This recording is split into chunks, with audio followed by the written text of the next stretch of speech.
birth of most nations around the world, generally, is a cause for celebration, and the meteoric rise of the nation of Bahrain in less than 4 decades since its independence gives its people much cause to celebrate.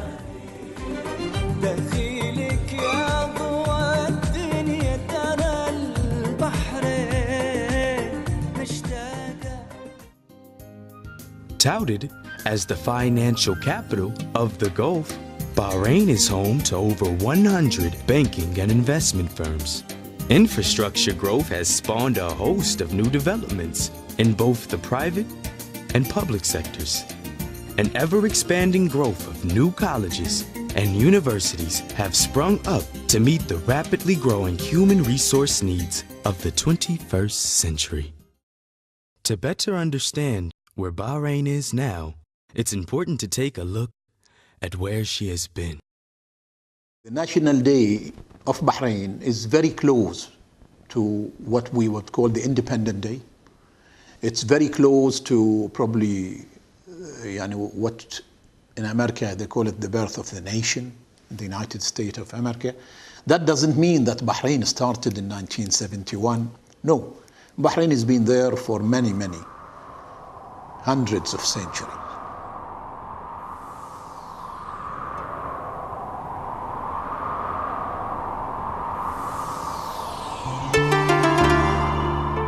The island's original inhabitants can be traced back to 3000 BC. Known then as Dilmun, its existence ranks among the earliest of recorded civilized history. Dilmun means land of life.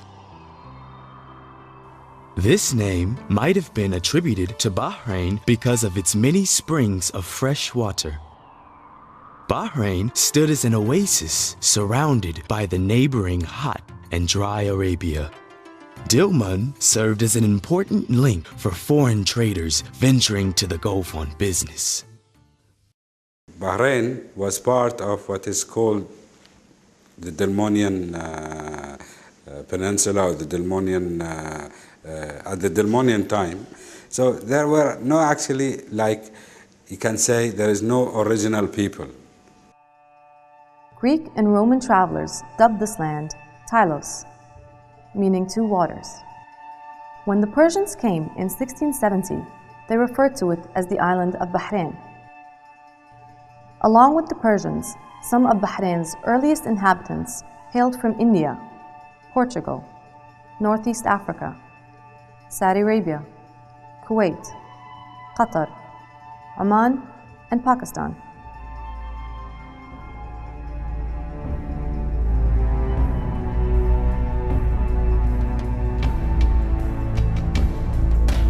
By 1783, the Al Khalifas crossed over from the Arabian Peninsula and conquered Bahrain.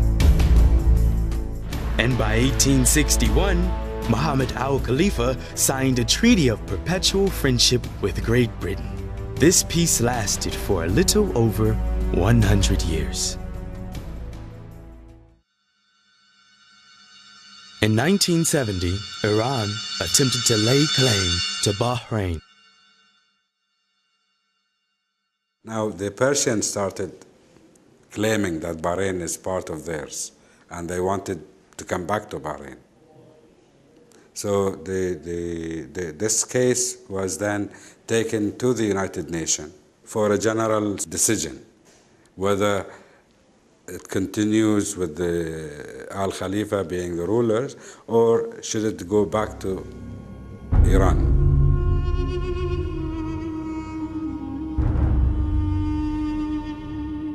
Through a series of complex negotiations involving Great Britain, Iran, and the people of Bahrain, its people voted overwhelmingly to adopt independence under the Al Khalifa rule.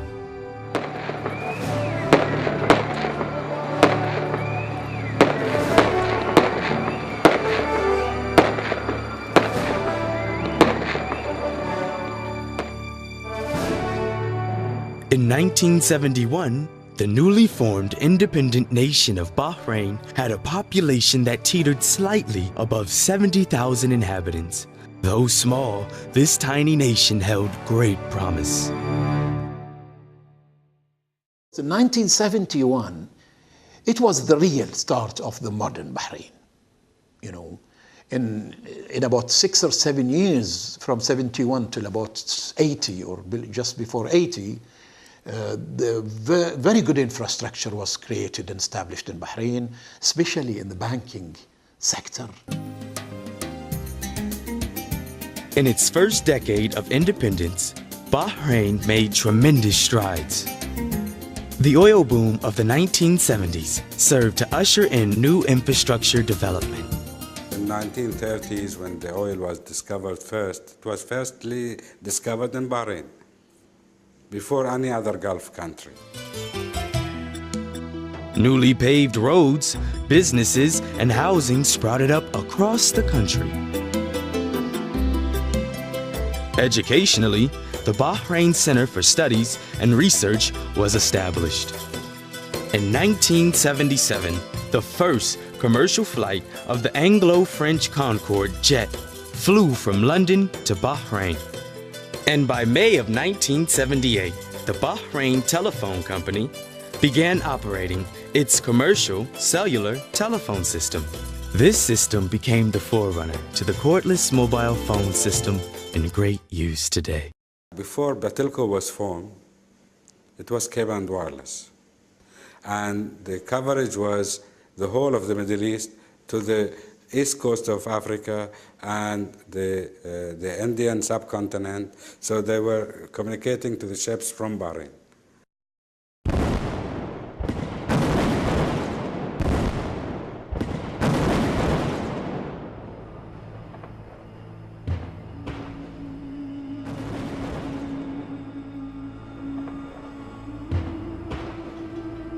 By the late 1970s, civil war had broken out in the country of Lebanon, the one-time banking and financial center of the Middle East. Many nervous bankers and financial brokers decided to relocate their businesses to Bahrain, where life was considerably calmer. And slowly but surely, throughout the 1980s, Bahrain witnessed the gradual transition of financial power drift to its shores. The movement of financial power to Bahrain during the 1980s coincided with the movement of people power from Saudi Arabia to Bahrain. Construction on the Dutch-engineered King Fahd Causeway, connecting the eastern province of Saudi Arabia to Bahrain, was completed in 1986.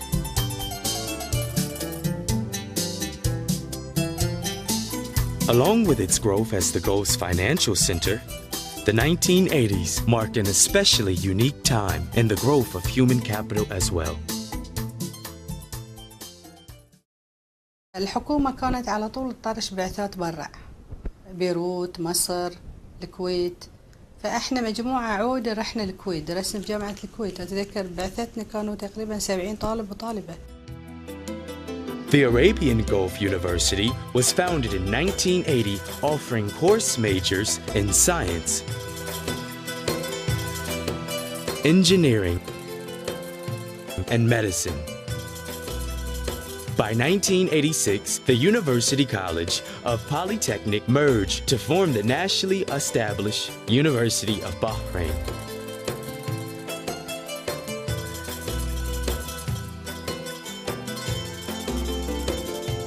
From 1989 through to present day, Bahrain has undergone drastic transformation. Its modest population of 70,000 has expanded to over 708,000, with close to 250,000 of that figure being non-nationals coming from every corner of the globe.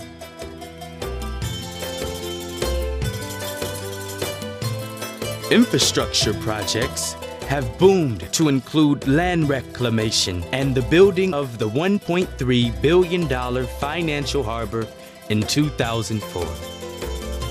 In that very same year, Bahrain placed itself on the sporting map with the ambitious project to build the first Formula One racetrack in the Gulf.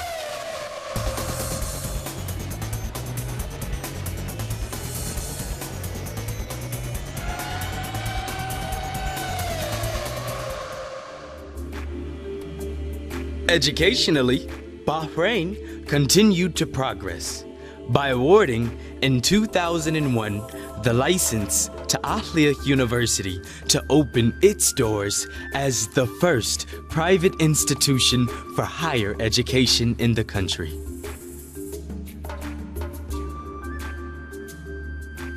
And the new city center opened its doors to throngs of excited shoppers in 2008.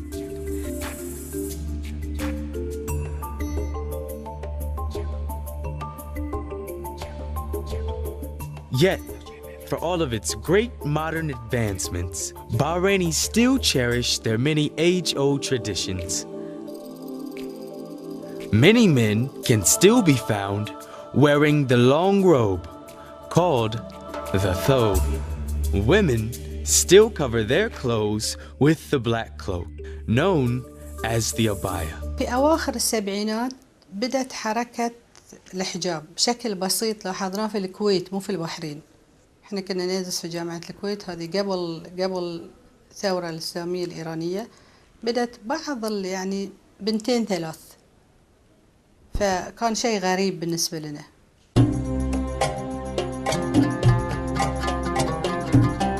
Though no longer crucial to the nation's economy, pearl diving is still practiced to this very day. I remember when I was young, we had no TV at all. Then we had TV, and the only channel we could see at one time was Bahrain. And they were like, Bahrain only were showing some of the American series, okay? Some I remember, and we had, I mean, the biggest sort of attraction was wrestling.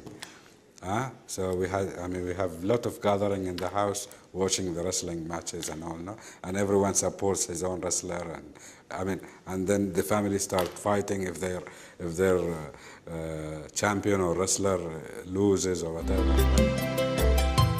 Traditional foods are still prepared in the very same fashion as it was long before Bahrain was an independent nation. And shisha parlors, where men and women gather for relaxation after a hard day's work, are peppered throughout the country. We are a small country. Everybody knows everybody in Bahrain. But still, we respect the different jobs, you know. We respect everybody, you know. We believe in hard working. We believe in competitions. We believe in, as I said, competitive education, good education. And this is the nature of the Bahraini people. And this nature we do not want to change.